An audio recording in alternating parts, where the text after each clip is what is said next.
bolehkah aku menemui ibuku yang tidak Islam ya Rasulullah? Kata Nabi, siliha, sambung silaturahimmu. Afa'utiha, boleh aku berikan dia hadiah? I'tiha, berikan dia hadiah. Kasih dia makan, berikan pakaian. Jangan sampai ibumu kehilangan. Aku sangka dulu kalau anakku masuk Islam aku akan kehilangan seorang anak.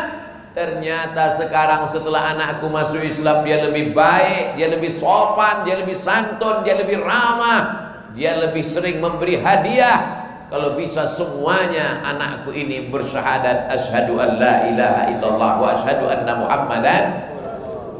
Nanti saya akan langsung pulang. Kita tidak pernah berpisah karena kita tetap akan berjumpa setiap pagi, petang dan malam di channel Ustadz Abdul Somad Official. Subscribe, like, share, and comment.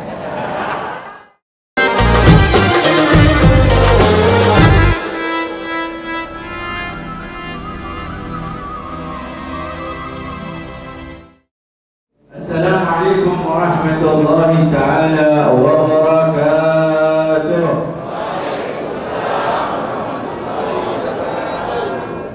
Alhamdulillah.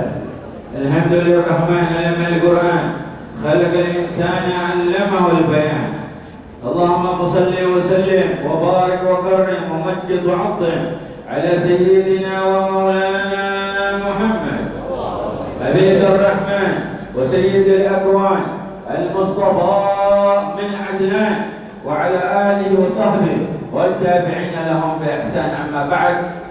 Yang saya muliakan, tamu kita yang datang dari jauh, guru kita semua yang kita cintai, Tuan Guru Ustadz Abdul Somad, yang alhamdulillah pagi hari ini di dalam agenda kita yang begitu padat, kita begitu capek. 3 kabupaten, kaki kita ketumpuk kaki ini di udara, di laut, di darat.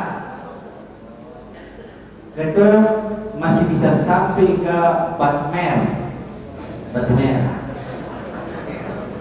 Maka itu tolong jiwa ya, tunjukkan kita punya adab di Batu Merah ini. Kesempatan yang luar biasa sekali, luar biasa yang masya Allah. Kita bisa subuh di sini sama-sama, dapat pahala mendengar suara lantunan ketika beliau imam tadi kepada kita, dan alhamdulillah insya Allah kita doakan beliau sehat walafiat. Amin. Guru kita Ustaz Abdul Somad panjang umur. Allah menangkan dakwahnya. Allah jaga perjuangannya.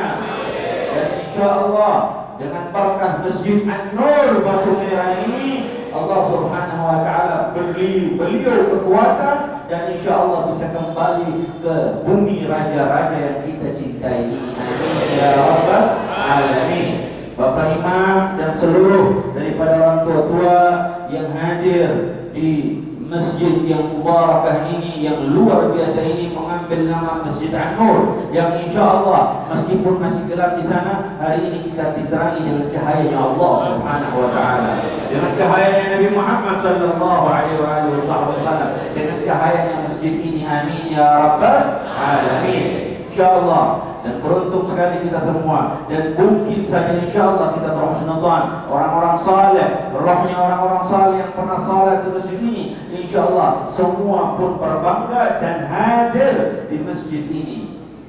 Jamaah yang dimuliakan Allah Subhanahu wa taala, Nabi Muhammad sekali waktu memesankan kepada daripada sahabatnya radhiyallahu anhum warḍahum ajma'in. Jadi Muhammad bilang, kalau saya masuk ke satu tempat, kalian jangan berdiri, kalian duduk, kalian jangan sambut aku seperti menyambut raja-raja dari Persia atau raja-raja zaman itu. Jangan duduk, la tabum, jangan berdiri, kata Nabi Muhammad sallallahu alaihi wasallam. Sehingga sekali waktu ketika itu Nabi Muhammad masuk ke dalam masjidnya Nabi Muhammad, para sahabat semua lagi duduk di tempat itu.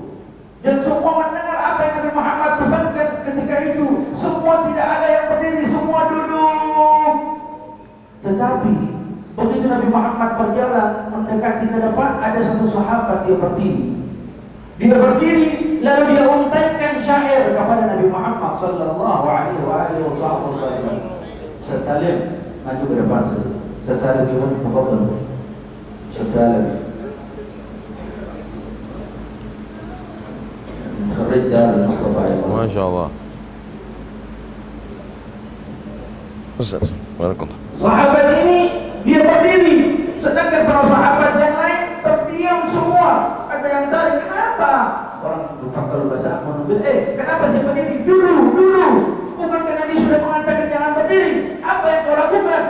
Maka ada yang memandang dengan tampak wajah kemerah-merahan, wajah yang marah. Maka sahabat itu senyum. Nabi Muhammad sudah membalikan badan, lalu dia berkata kepada Nabi Muhammad, seraya membuat syair kepada Nabi Muhammad. Dia bilang, "Qiyami lil azizi fardun." Berdiri saya untuk orang yang mulia seperti engkau wahai Nabi Muhammad adalah wajib. Wa tarkul fardhu ma huwa mustaqimu, dan meninggalkan yang wajib adalah dosa kepadaku. Ajibtu liman lahu aqlun salimu. Saya heran dengan kalian semua wahai sahabatku yang punya akal sehat. Ya hadzal jamal. Kalian apakah pernah melihat keindahan seperti keindahan Nabi Muhammad? Ketika kalian tahu tidak ada keindahan melebihi keindahan Nabi Muhammad, lalu kalian tidak berdiri menyambut keindahan itu. Sungguh saya serentak seketika itu semua sahabat berdiri menyambut Nabi Muhammad. Lalu Nabi Muhammad pun tidak marah, dan Muhammad senyum kepada sahabat tersebut. Siapa dia? Sayyidina Hasan bin Thabit radhiyallahu anhu. Inilah Nabi Muhammad dicintai para sahabatnya. Makanya kalau andaikan tadi tuan guru ketika masuk disambut pagar hidup, itu pun kita mesti bisa bicara. Kadang-kadang panitia sambut baru pakai kamera. Kalau saya beliau begitu, lalu bagaimana kalau andaikan Nabi Muhammad sallallahu alaihi wasallam yang berada di tengah-tengah kita sekarang? Bagaimana kalau Nabi Muhammad dulu di kursi? Bagaimana Nabi Muhammad sallallahu alaihi wasallam kalau beliau ada di tengah-tengah kita? Allah sallallahu alaihi wasallam. Maka kalau ada orang berdiri, pejabat mau masuk, dia berdiri menyambut pejabat itu, lalu bagaimana seseorang yang membawa agama? Lalu bagaimana seseorang yang membawa iman dan Islam? Lalu bagaimana seseorang yang membawa warisan Nabi Muhammad sallallahu alaihi wasallam? Terlebih lagi beliau. Maka oleh sebab itu kita tadi berdiri seakan-akan menyambut Nabi Muhammad sallallahu alaihi wasallam, bersalawat kepada Nabi Muhammad di pagi hari. Asbahna ala fitratil Islam wa ala kalimatil ikhlas wa ala dini nabiyina Muhammadin sallallahu alaihi wa alihi wasallam. Kita berpagi hari dengan fitrah kesucian Islam, wa ala kalimatil ikhlas, dan atas kalimat ikhlas. Jadikan amal masuk ke masjid ini ikhlas lillahi ta'ala. Bukan karena ada Ustaz Somad terus saya datang saya rugi. Ya betul sih, tapi insya Allah jadi rangsangan. Besok juga saya sholat di masjid semacam ini. Bapak Imam biasa kalau zuhur berapa saat? Berapa saat di sini zuhur? 4. Ini lumayan Pak Kosong. Luar biasa. Besok bisa seperti ini. Insya Allah. Besok siap seperti ini. Siap. Yakin? Yakin. Bisa. Takbir. Insyaallah. Oleh karena itu, ayo sama-sama kita mendengar nasihat tuan guru Ustaz Somad ya. Insyaallah ini momentum yang luar biasa di Masjid An-Nur, Jami' An-Nur Batu Merah. Mungkin dulu batu di sini warna merah semua, tapi di pembuka terada yang merah. Sebisa bahasa Ambon kau ya. Mungkin nanti Anda kasih bahasa Ambon begitu sedikit, insya Allah. Jadi jaga, jangan ribut. Kita ambil kesempatan ini, waktu kita tidak lama, karena insya Allah pagi ini juga beliau kembali ke Jakarta sampai ke Riau. Bayangkan, begitu capek, begitu datang tak ada istirahat. Datang naik pesawat, turun pesawat, naik pesawat lagi balik Ambon, naik mobil, naik speed, naik mobil, balik naik speed, baru sampai di Ambon, naik mobil baru sampai ke Batu Merah ini, habis ini mau naik pesawat. Nah, jadi ketua bagaimana terbang, ketua pun kaki ada di laut, ada di udara, ada di darat, dan terakhir ada di Batu Merah. Insyaallah. Mari kita ambil hikmah yang luar biasa sama-sama. Kita mendengar untaian kalimat nasihat beliau kepada kita semua, dan insyaallah ini menjadi petuah hasanah luar biasa dan keberkahan kepada kita di pagi hari yang luar biasa ini. Amin ya rabbal alamin. Kami berikan kesempatan kepada beliau. Jazakumullah khairul jazaa. Assalamualaikum warahmatullahi wabarakatuh. Waalaikumsalam warahmatullahi wabarakatuh. Assalamualaikum warahmatullahi wabarakatuh. Waalaikumsalam warahmatullahi wabarakatuh.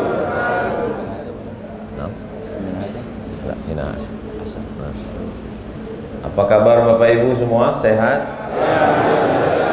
Alhamdulillahi Rabbil Alamin. Majelis yang tidak disebut nama Nabi Muhammad sallallahu alaihi wasallam, maka majelis itu namanya antanajifah, majelis bangkai yang busuk dan berbau. Kita tidak ingin majelis yang baik bersama orang baik di tempat paling baik menjadi majelis bangkai, maka kita menyebut namanya Allahumma salli ala Sayyidina Muhammad wa ala ali Sayyidina Muhammad. Kullu amrin dzibalin, semua amal yang baik, walam yubda bi bismillah, kalau tidak dimulai dengan bismillah, fahuwa aqta, maka amal itu putus, tidak bisa dibawa bekal menghadap Allah Subhanahu wa taala. Kita tidak ingin amal yang baik ini menjadi sia-sia seperti asap yang dihembus angin, tidak bisa dibawa sebagai persiapan menghadap Allah. Maka kita ucapkan Bismillahirrahmanirrahim. Laisa minna, tidak diakui sebagai umat Nabi Muhammad sallallahu alaihi wasallam. Man lam yarham saghirana, tidak sayang kepada anak-anak. Walam ya'rif syarafa kabirina, tidak hormat kepada orang tua, maka bukan umat Nabi Muhammad sallallahu alaihi wasallam. Yang sama-sama kita hormati, orang yang kita sayangi, orang yang kita kasihi, cucu keturunan dari Nabi Muhammad sallallahu alaihi wasallam, Sayyidi Al-Habib Rifqi Al-Hamid. Guru-guru kita tidak mewarisi darah Nabi, tapi mewarisi ilmu Nabi Muhammad sallallahu alaihi wasallam. Mereka disebut sebagai al-ulama warathatul anbiya. Ustaz Salim beserta para asatiz yang tak dapat saya sebutkan satu persatu, imam kita, khatib kita, bilal kita, guru mengaji kita, semuanya hadirin hadirat, muslimin muslimat, man shallas subha fi jama'atin, siapa yang salat subuh berjamaah, faka'annama shallal laila kullah, dapat pahala seperti salat sepanjang malam. Semua yang hadir malam ini seperti salat sepanjang malam. Man shallas subha fi jama'atin, siapa yang salat subuh berjamaah, kana fi zimmatillah, maka dia di dalam tanggungan Allah, pemeliharaan Allah, tanggung jawab Allah. Insya Allah dari mulai subuh sampai petang sampai malam nanti kita senantiasa dalam tanggungan tanggung jawab Allah Subhanahu wa taala. Amin ya rabbal. Saya dengan Habib Rifqi Al-Hamid hampir bisa dikatakan penuh dengan perbedaan. Saya pakai peci, beliau pakai sorban. Saya pecinya merah, beliau topinya putih. Walaupun tidak di Batu Merah, peci saya tetap merah. Saya pakai kain sarung, beliau pakai jubah. Saya kurang mancung, beliau lebih mancung. Saya minumnya teh manis, beliau minum kopi.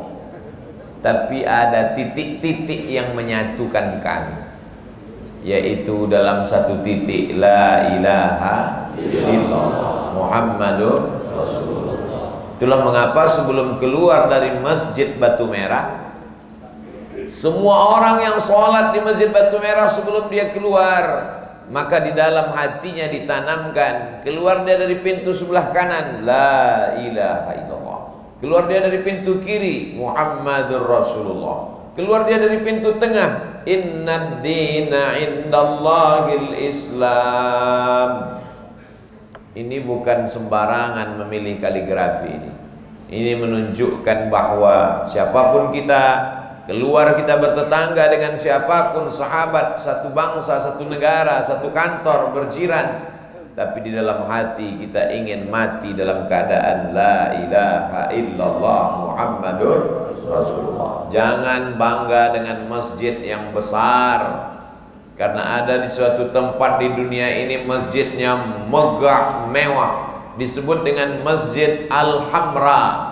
Hamra diambil dari kata ahmar. Ahmar artinya merah. Hamra, masjid merah, karena memang terbuat dari batu granit yang merah termahal pada zaman itu. Tapi hari ini tertulis di dalam masjid itu, forbidden for praying, tidak boleh sholat, karena dia sudah dijadikan sebagai cagar budaya, sebagai museum. Padahal dulu di sana lahir ulama-ulama besar. Kalau kita membaca kitab Hikam ditulis oleh Imam Ibnu Athaillah As-Sakandari, beliau punya guru namanya Imam Abul Abbas Al-Mursi. Al-Mursi berarti berasal dari Mursia, karena biasanya ujung nama itu menunjukkan asal daerah. Al-Mursi, Mursia. As-Sakandari, Alexandria. Al-Qurtubi, Cordova. Al-Amboni, Ambon. Riau. Biasanya ujung nama itu menunjukkan asal daerah dia. Imam Abul Abbas Al-Mursi dari Mursia. Imam Ibnu Athaillah As-Sakandari dari Alexandria. Dan ada penulis tafsir yang mulia namanya Imam Al-Qurtubi dari Cordova. Ada Imam Al-Ishbili dari Sevilla. Negeri-negeri itu dulu 700 tahun berkumandang la ilaha illallah Muhammadur Rasulullah, tapi pada akhirnya tumbang, tak lagi ada syiar. Sampai akhirnya datang seorang anak muda, seorang turis, sampai ke masjid itu. Allahu Akbar, Allahu Akbar. Datang polisi mau menangkap dia. Kenapa kamu azan di sini? Di sini tidak boleh sholat. Ini sudah jadi museum. Ini cagar budaya. Kata dia, saya bukan mau sholat. Saya hanya ingin mengumandangkan Allahu Akbar, karena batu-batu dan tiang-tiang ini rindu mendengar Allahu Akbar. Allahu Akbar. Begitu juga yang terjadi ketika Mustafa Kemal Atatürk naik, maka dia melarang azan menggunakan bahasa Arab. Bisa dibayangkan, karena kata dia ini membuat kemunduran. Tidak boleh mengadakan pengajian ramai-ramai, bubarkan. Tidak boleh ada berkumandang suara azan. Kalau pakai bahasa Ambon, Allah Maha Besar gimana? Tetap Allah Maha Besar. Bayangkan kalau di Jakarta tidak boleh azan pakai bahasa Arab. Allah gede banget.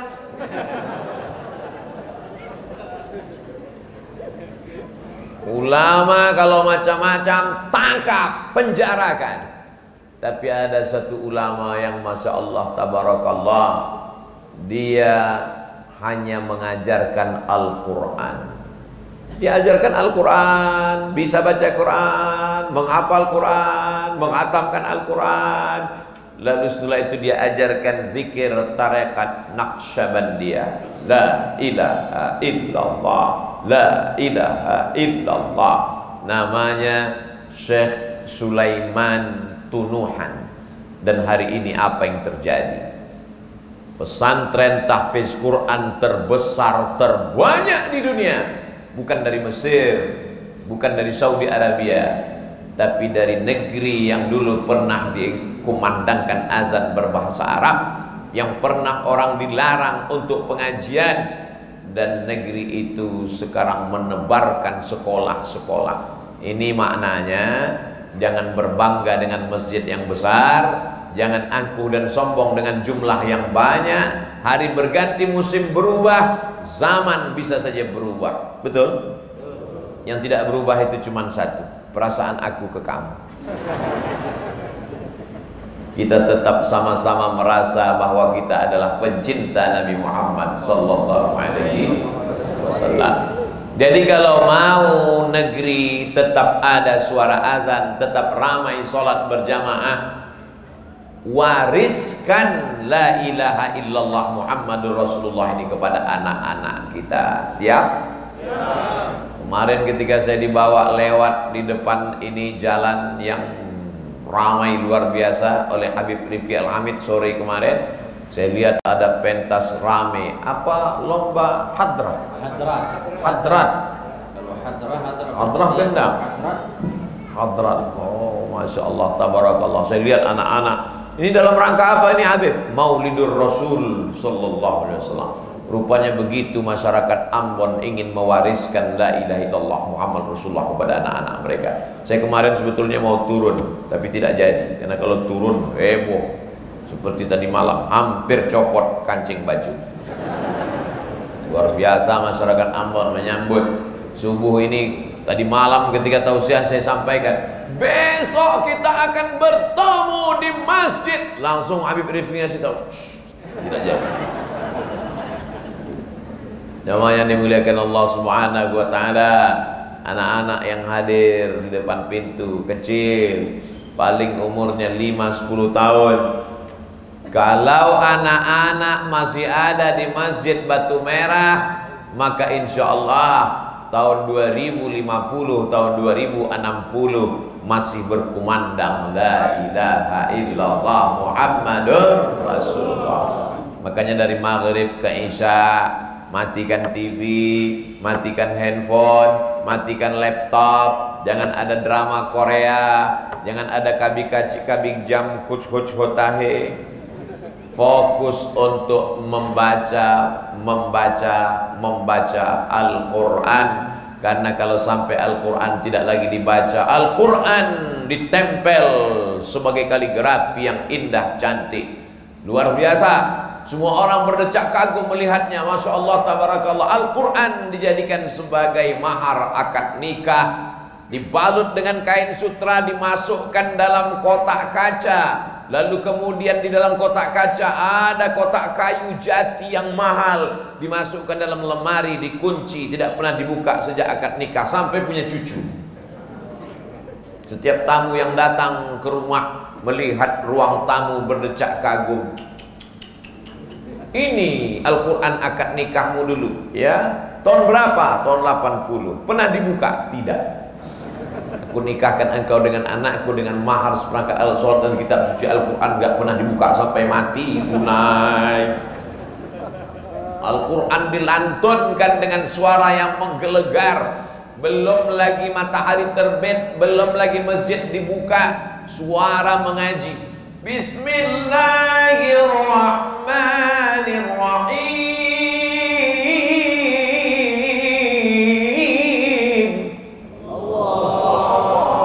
Begitu kita sampai di masjid, rupanya flash disk. Tidak ada lagi manusia yang membaca Al-Quran. Kita tidak ingin seperti itu. Makanya dalam rangka Maulid Nabi Muhammad SAW, buat lomba azan, buat lomba baca doa kunut, buat lomba imam, buat lomba khotib, buat lomba ceramah, buat lomba kultum, buat juga lomba membuat nasi mandi dan nasi biryani. Kenapa? Karena dia punya kemampuan dalam segala bidang. Setuju?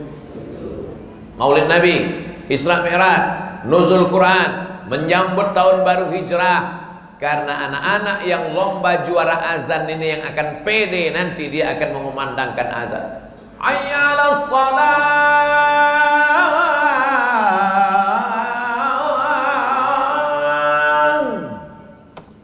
Bayangkan di suatu kota azannya, itulah muazin zaman kakek kita dulu. Sampai sekarang nggak ganti-ganti, pemain bertahan. Hayya 'alas shalah. Karena tidak ada kaderisasi anak muda. Dia yang azan, kita yang cemas. Ini sampai selesai apa tidak? Lihatlah kaderisasi. Ini ceramah Abdul Somad ini hanya pemanis kata saja. Apakah ada di Ambon kaderisasi? 3 kader kita penjaga di pintu. Allahu Akbar.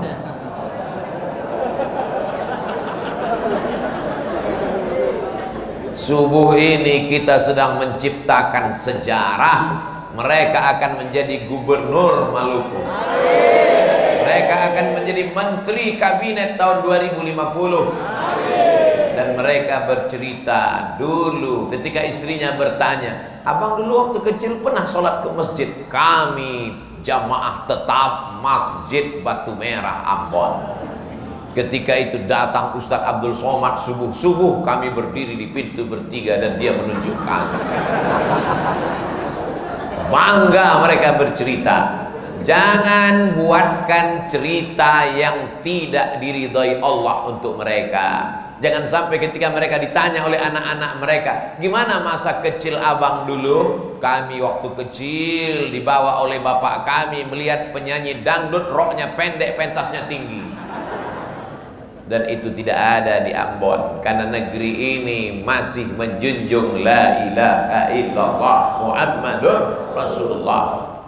Kenapa di kantor-kantor orang tidak sholat berjamaah? Karena ada satu orang yang diangkat di masjid musola kantor. Dia yang azan, dia yang iqamat, dia yang imam, dia yang gulung karpet, dia yang nyuci WC. Orang menyepelekan musola masjid di kantor. Sampai akhirnya suatu hari semua karyawan pegawai yang sedang makan siang di kantin meninggalkan makanannya, langsung masuk kantor. Semua heboh. Kenapa? Ayo masuk ke masjid, sholat. Kenapa? Kepala dinas sedang azan. Hayya 'alas sholat. Kenapa azannya lain? Rupanya Kapolda azan. Sehingga semua Kapolres dan Kapolsek siap. Kenapa? Karena dia dulu juara 1 lomba azan pada saat menyambut tahun baru hijrah Nabi Muhammad sallallahu alaihi wasallam. Siap mewariskan ini kepada anak-anak kita? Itulah mengapa tadi dibacakan maulid.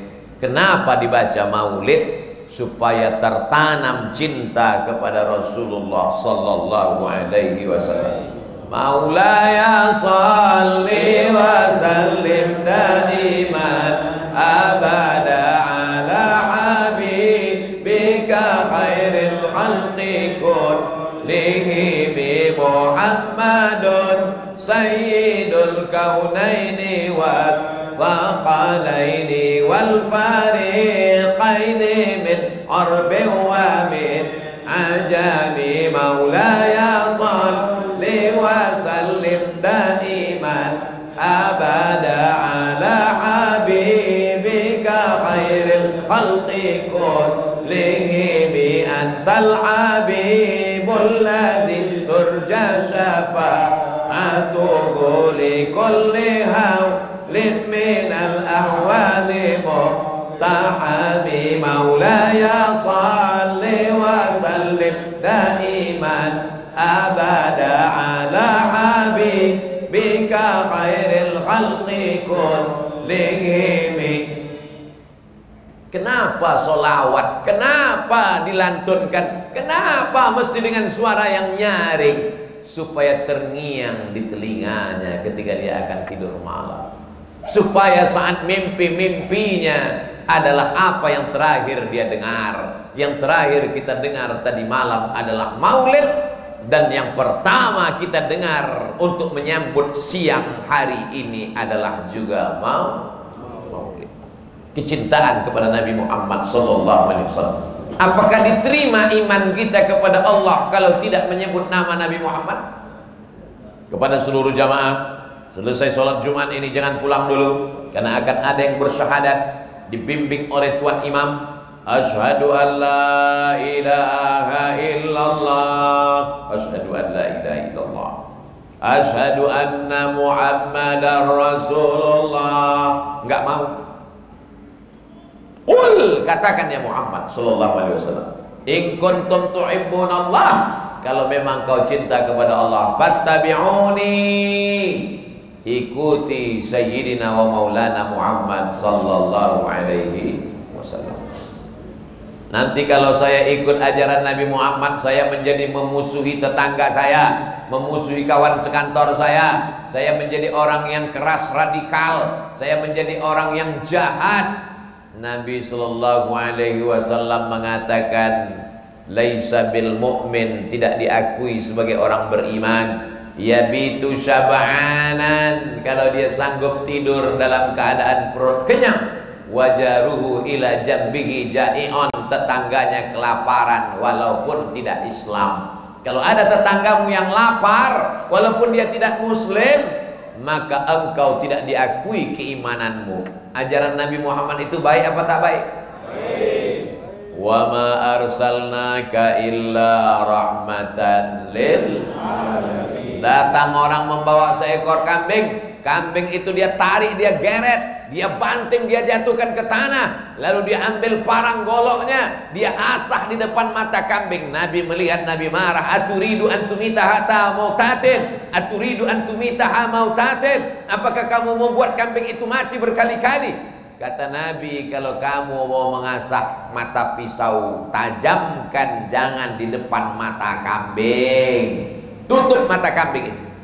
Sedangkan menteror kambing saja tidak boleh, apalagi menteror tetangga, menteror sahabat, menteror kawan sekantor. Wa ma arsalnaka illa rahmatan. Kedatangan dia menjadi rahmat bagi semesta alam. Datang lalat, masuk ke dalam tempat air minum. Kata Nabi, idza qataltum fa ahsinul qitlah, kalau membunuh sekali celup, sekali pukul, mati. Ada nyamuk, nyamuk di rumah kamu banyak, cuman 1 ekor kok Ustaz, keluarganya rame. Tidak boleh itu nyamuk ditangkap, copot sayapnya 1, kasih tahu ke temanmu yang lain, jangan datang lagi. Idza qataltum fa ahsinul qitlah, kalau membunuh, bunuh sekali pukul, mati. Wa idza dzabhtum fa ahsinuz dzabhah, kalau menyembelih, sembelih dengan baik. Bagaimana menyembelih dengan baik ya Rasulullah? Falyuhidda syafratahu, tajamkan pisaunya, wal yurih dzabihatahu, buat binatang itu mati dengan tenang. Tidak boleh dicekik pakai kuku, tidak boleh disetrum pakai listrik, tidak boleh dipakai, dibor, dibakar pakai api, tidak boleh dimasukkan selang air mati karena tersedak. Bismillahi Allahu Akbar, mati dengan tenang, keluar darahnya karena di dalam darah ada bakteri penyakit. Jadi sesungguhnya syariat Islam ini rahmat bagi semuanya. Kambing menjadi tenang, lalat tidak tersakiti, nyamuk matinya sekali, ayam tidak ada yang teraniaya, apalagi manusia. Seekor anjing najis mughalladhah, idza walaghal kalbu fi ina'i ahadikum, kalau sampai seekor anjing menjulurkan, menjilatkan lidahnya ke dalam ember mangkok bejana kamu, fa ahriquhu, tuangkan airnya, buang semua. Setelah itu basuh dengan 7 air, salah satunya air bercampur tanah. Tapi ketika ada seekor anjing yang kehausan menjulurkan lidahnya, datang seorang perempuan wanita tunasusila, pelaku dosa, penjahat. Dia ambil, buka sepatu botnya, tidak ada timba, tidak ada tali. Dia ambilkan dengan sepatunya, 3 kotor, sepatunya kotor, perempuannya kotor, anjingnya kotor. Dia berikan minuman, maka dosanya diampunkan Allah Subhanahu wa ta'ala. Sahabat bertanya, apakah berbuat baik kepada seekor binatang yang haram itu ada pahalanya ya Rasulullah? Rasul menjawab, fi kulli kabidin ratbin sadaqah, di dalam hati yang basah ada sedekah. Apa maksudnya? Hati yang basah, makhluk yang hidup, walaupun seekor anjing, kalau kau berbuat baik maka ada pahalanya. Apalagi kepada tetangga, kawan, sahabat, dalam hubungan sosial, bersahabat, bertetangga, bernegara, bertempat tinggal, berdomisili. Tapi kalau sudah dalam masalah akidah tak ada tawar menawar. Wala ana abidum ma'abattum wala antum abiduna ma'abud lakum dinukum. Ya Rasulullah, ya, ummi qadimat, ibu saya datang tapi dia tidak Islam. Kata Asma melapor ke Nabi sallallahu alaihi wasallam. Anaknya pindah dari kota Makkah ke kota Madinah ikut dengan Nabi. Ibunya tinggal di kota Makkah tidak mau masuk Islam, beda agama. Ternyata kerinduan seorang ibu tak dapat diputus dengan agama. Dia datang menjenguk anaknya, anaknya takut bertemu, melapor ke Sayyidina Muhammad sallallahu alaihi wasallam. Bolehkah aku menemui ibuku yang tidak Islam ya Rasulullah? Kata Nabi, siliha, sambung silaturahimmu. Afa'utiha, boleh aku berikan dia hadiah? I'tiha, berikan dia hadiah, kasih dia makan, berikan pakaian. Jangan sampai ibumu kehilangan. Aku sangka dulu kalau anakku masuk Islam aku akan kehilangan seorang anak. Ternyata sekarang setelah anakku masuk Islam dia lebih baik, dia lebih sopan, dia lebih santun, dia lebih ramah, dia lebih sering memberi hadiah. Kalau bisa semuanya anakku ini bersyahadat asyhadu an la ilaha illallah wa asyhadu anna muhammadan. Islam ini agama yang baik. Saya di Instagram itu banyak sekali iklan, dari mulai air minum, peye, kerupuk, rendang, gula merah, semua ada. Satu yang tidak mau saya endorse, apa itu? Iklan susu penambah berat badan. Karena kalau saya mengiklankannya, Anda ingin berat badan Anda sehat stabil, minumlah susu ini. Kata yang nonton, nggak yakin gitu. Bintang iklannya tidak menarik. Begitulah agaknya Islam. Dia lembut, dia sopan, dia santun, dia baik, bertetangga, berkawan, bersahabat. Tapi bukan berarti dia bisa diinjak-injak. Matsalul mu'minin kamatsalin nahli. Orang beriman itu seperti seekor lebah. Bagaimana seekor lebah? Pertama, lebah hanya memakan yang baik-baik saja. Lebah itu yang dia makan saripati, bunga, nektar. Sampai sekarang belum pernah ada lebah yang ditangkap karena pakai narkoba. Masya Allah, tabarakallah. Maka orang beriman juga makanannya yang baik, baik, yang haram tidak. Saya alhamdulillah Pak Ustadz, kalau yang haram ini saya hindari. Ini haram nih, haram. Kalau dikasih saya istikharah dulu Pak Ustadz. Yang kedua, lebah itu hanya mengeluarkan yang baik-baik saja. Yang dikeluarkan lebah adalah asal, madu. Alaikum bisyifa'aini. Hendaklah kamu menggunakan dua penyembuh, madu dan Al-Quran. Begitu juga orang beriman, yang keluar dari mulutnya baik, yang keluar dari hatinya baik, yang keluar dari pikirannya baik, yang keluar dari tangannya juga baik. Yang ketiga, lebah di mana saja dia hinggap tidak ada batang kayu yang patah. Lebah tidak pernah menyusahkan orang lain. Lebah tidak pernah merusak ranting. Tidak ada daun yang rusak. Lebah kalau dia mau membuat sarang di tempat yang tinggi sehingga tidak mengganggu anak-anak. Begitulah orang beriman, tidak pernah mengganggu. Siapa itu orang muslim? Man salimal muslimun min lisanihi wa yadihi. Selamat orang lain dari lisannya dan tangannya. Jadi kalau ada orang Islam salah sedikit saja orang lain, yang keluar dari mulutnya bukan binatang, kebun binatang. Yang keempat, orang beriman itu seperti lebah. Lebah tidak boleh diganggu. Sekali lebah kau ganggu, dia akan mengejarmu walaupun kau sampai ke dalam sungai tenggelam, dia akan menunggumu kapan kau muncul. Begitu kepalamu muncul ngambil nafas, disitulah kau akan disengatnya. Lebah menyengat dengan satu sengatan di ujung ekornya. Dan sengatan itu kalau sudah menyengat ke tubuh, maka dia akan melekat. Dan kalau ditarik, maka lebah itu akan lepas dengan usus perut-perutnya. Lebah tahu kalau sekali dia menyengat, setelah itu dia akan mati. tapi bagi dia ish kariman, kalau hidup mulia, kalau mati matinya mati syahid. Maka jangan coba untuk mengganggu lebah. Orang yang berani minum madu lebah, maka matanya mulai bengkak. Kenapa? Inilah yang asli gitu. Saudaraku yang dimuliakan Allah Subhanahu wa taala, tadi saya mulai jam 6 kurang 15, sekarang sudah jam 6 lewat 15, 30 menit pas saya menyampaikan seuntaian kata-kata, mudah-mudahan bermanfaat, berguna buat kita semua. Tapi biasanya Ustaz Somad kalau ngomong itu 60 menit. Betul, ini botolnya kecil, jadi 30 menit. Terima kasih segala perhatian, mohon maaf segala kesilapan dan kekhilafan. Di Masjid Batu Merah, Masjid An-Nur, tausiah terakhir, maksudnya tausiah terakhir di Ambon. Nanti saya akan langsung pulang. Kita tidak pernah berpisah, karena kita tetap akan berjumpa setiap pagi, petang dan malam di channel Ustadz Abdul Somad Official. Subscribe, like, share, and comment. Terima kasih saudaraku, kita saling mendoakan. Mudah-mudahan keluarga kita sakinah, mawaddah, warahmah. Anak-anak kita soleh dan solehah. Ambon Maluku dijaga dalam lindungan rahmat Allah.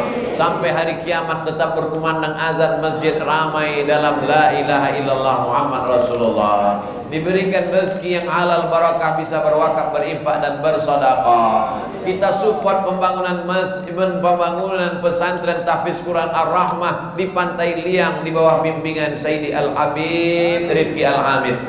Untuk niat yang baik ini, wa kulli niyatin salihah. Al-Fatihah.